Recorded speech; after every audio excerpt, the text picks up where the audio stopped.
प्रभु यीशु ख्रीस्त में मेरे प्यारे भाइयों और बहनों, हर दिन जब हम पिता परमेश्वर के सम्मुख इस प्रार्थना सभा के माध्यम से एकत्रित होते हैं तो वह हमारे विश्वास और समर्पण का एक सुनहरा उदाहरण है। क्योंकि हमारे जीवन में ऐसे कई मौके आएंगे जब हम भक्तिमय होंगे, हम पूर्ण हृदय और विश्वास के साथ पिता परमेश्वर की पूजन कर रहे होंगे, लेकिन हमें एक निर्णय भी साथ में लेना होगा कि यदि पिता परमेश्वर हमारे सामने कोई इच्छा प्रकट करते हैं, कोई कार्य करने को कहते हैं, तो क्या हम तत्पर हैं? क्या हमारे मुंह से हाँ यीशु मैं तैयार हूँ यह शब्द निकलते हैं या कुछ और? क्योंकि आज का वचन इसी की ओर हमें केंद्रित करेगा। अगर आज प्रभु आपसे कुछ ऐसा कह दे जो आपकी सोच से बड़ा हो, आपकी समझ से बाहर हो, आपकी योजना से बिल्कुल भिन्न हो, तो आप क्या कहेंगे? क्या हम तुरंत हाँ प्रभु कह पाएंगे या पहले डर, सवाल और शर्तें आएंगी? आइए आज का वचन का अध्ययन करें जो कि लिया गया है लूका के सुसमाचार से, अध्याय 1 पद संख्या 38, और वह इस प्रकार है। तब मरियम ने कहा, देख मैं प्रभु की दासी हूँ, जैसा तूने कहा है वैसा ही मेरे साथ हो। प्यारे भाई और बहनों, इस वाक्य का भाव को समझने की कोशिश करिए। मरियम कह रही हैं, देख मैं प्रभु की दासी हूँ, जैसा तूने कहा है वैसा ही मेरे साथ हो। इस वचन के पीछे जो पृष्ठभूमि है उसे भी आज समझना अनिवार्य है। मरियम कोई रानी नहीं थी, कोई बड़ी विद्वान नहीं थी, वह एक साधारण सी जवान लड़की थी। उसकी अपनी योजनाएं होंगी, शादी की, परिवार, एक सामान्य जीवन। उसी वक्त स्वर्गदूत गैब्रिएल उसके पास आता है और कहता है कि वह परमेश्वर के पुत्र को जन्म देगी। सोचिए उस पल मरियम के मन में क्या क्या नहीं गुजरा होगा। समाज क्या कहेगा, परिवार क्या सोचेगा, मंगेतर क्या करेगा, भविष्य का क्या होगा?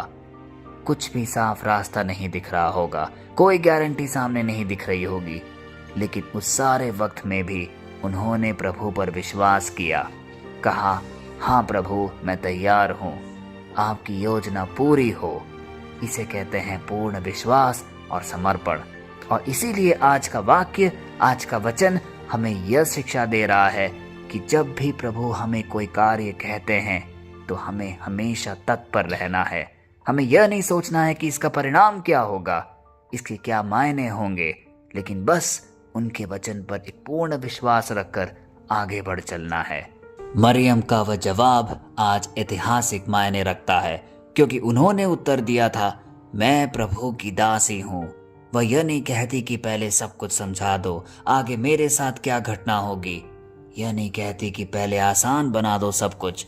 बस वह यह कहती है, जैसा तूने कहा है वैसा ही हो। इस वचन का अर्थ हमें आज जानना अनिवार्य है, क्योंकि यह वचन हमें सिखा रहा है कि विश्वास का मतलब हर सवाल का जवाब नहीं होता, बल्कि सही व्यक्ति पर भरोसा रखना होता है। मरियम ने हालात पर भरोसा नहीं किया, उसने परमेश्वर के वचन पर भरोसा किया।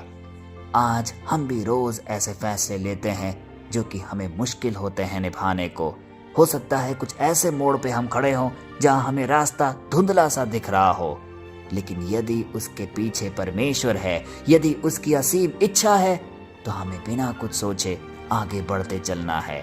हमें यह नहीं सोचना है कि लोग क्या कहेंगे, परिस्थितियां क्या होगी, हमारे कितने ही आलोचक हमारे पीछे पड़ जाएंगे। इन सब को दरकिनार करके सिर्फ अपना सोच, मन और हृदय पिता परमेश्वर की ओर अभिमुख करना है। आज ये वचन हम सब से पूछ रहा है, क्या हम भी कह सकते हैं, हे प्रभु मैं तेरा हूँ, तेरी वाणी मुझ में पूरी हो? क्या हम अपनी जिंदगी की बागडोर सच में उसके हाथों में दे सकते हैं? चाहे वह हमारी नौकरी हो, हमारी बीमारी हो, परिवार, भविष्य, सब कुछ। क्योंकि याद रखिए, मरियम की वह हाँ बड़े चमत्कार का कारण बना और उसी से सब कुछ की शुरुआत हुई। जहां उसने समर्पण किया वहीं से उद्धार की कहानी आगे बढ़ी। आज हमारे जीवन में हम एक ऐसे मोड़ पे खड़े हैं जहां हमें पिता परमेश्वर को चुनना है, उनके वचन को अपने जीवन में ग्रहण करना है। जो भी राह वह चलने कहता है, हमें निस्संदेह होकर पूर्ण विश्वास के साथ आगे बढ़ते चलना है। हमारे मुख में हमेशा यह वाणी गूंजनी चाहिए, हाँ प्रभु मैं तैयार हूं। आज हमें पूर्ण विश्वास के साथ ये अपने जीवन में घोषणा करना होगा कि जो लोग आज मरियम की तरह अपने दिल से हाँ प्रभु कहेंगे, उनके जीवन में परमेश्वर अपने कार्य जरूर पूरी करेगा। जहां भी भ्रम है वहां स्पष्टता आएगी, जहां डर है वहां साहस आएगी। क्योंकि अक्सर जब हम भ्रम और डर में होते हैं, हमें अगला कदम उठाने में दिक्कत आती है, लेकिन हम अकेले नहीं हैं। परमेश्वर हमारे साथ रहेगा। जहां भी कमजोरी है वहां सामर्थ्य उतरेगी। प्रभु किसी का समर्पण खाली नहीं जाने देगा। तो आइए प्यारे भाई और बहनों, इस वचन को अपना केंद्र बिंदु मानकर एक छोटी सी प्रार्थना अपने जीवंत पिता परमेश्वर को समर्पित करें। और इस प्रार्थना के दौरान हमारे जहन में जो भी कमियां हैं, जो भी निवेदन है, यदि कोई बीमारी से हमारे परिवारजन में कोई ग्रसित है, या कोई आर्थिक संकट से, या कोई भी अन्य चीज जिससे हम विचलित हो रहे हैं, उन सबको पिता परमेश्वर के पावन चरणों में समर्पित करें और ये प्रार्थना बोले, हे पवित्र आत्मा, आज तू हमारे बीच आ जा। हमें मरियम जैसा नम्र और विश्वास से भरा दिल दे।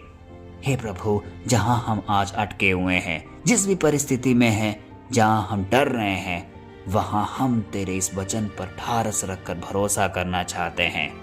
हम यह कहते हैं कि हम तेरे हैं, तेरी इच्छा हमसे पूरी हो। हमारी जिंदगी तेरी है। हमारे शरीर को आज चंगा कर, हमारे मन को आज शांति दे। हमें से कई लोग हैं जो इस प्रार्थना सभा में उपस्थित हैं, जो कोई ना कोई बीमारी से ग्रसित हैं। हमारे परिवार में हो सकता है कोई लड़ाइयाँ या कोई कलह हो। सब कुछ तो तू देख रहा है। हमारे आंसुओं को भी तू देख रहा है, हमारे निवेदन को भी तू देख रहा है। हम ये पूर्ण विश्वास करते हैं कि जिस प्रकार हम हर रोज इस प्रार्थना सभा में उपस्थित हो रहे हैं, तू हमें निश्चय ही हमारे सारे वरदान हमें प्रदान करेगा, हमें चंगाई देगा, हमारे जीवन में शांति प्रदान करेगा। हमारे जीवन के हर क्षेत्र में तेरी ही इच्छा पूरी हो। जैसे मरियम के जीवन में तूने अद्भुत काम किया, वैसे ही आज इस प्रार्थना सभा में उपस्थित हर उस व्यक्ति के जीवन में चमत्कार प्रकट कर।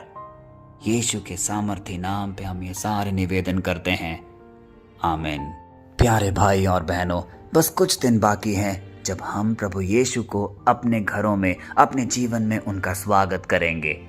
आइए हम अपने मन और हृदय को तैयार करें और यह सुनिश्चित करें कि यदि पिता परमेश्वर हमसे कोई भी काम करने को कहेगा, हम हमेशा हाँ प्रभु कहकर तैयार रहेंगे। और तब हम देखेंगे कि किस प्रकार हमारा जीवन प्रभु के कार्य के लिए समर्पित होगा और हमारे मन, हृदय और परिवार में हमेशा शांति बनी रहेगी। यह है पिता परमेश्वर का वादा हम सबके लिए। आइए इस आशीर्वादी वचन को कई लोगों तक हम बांटे, ताकि इस वचन का उद्देश्य हर लोगों के घरों तक पहुंचे, हर लोगों के जीवन को स्पर्श करे। कल फिर हम मिलते हैं। तब तक के लिए पिता परमेश्वर की असीम दया, कृपा और क्षमा में आप सबको समर्पित करते हैं, पिता, पुत्र और पवित्र आत्मा के नाम पर, आमीन।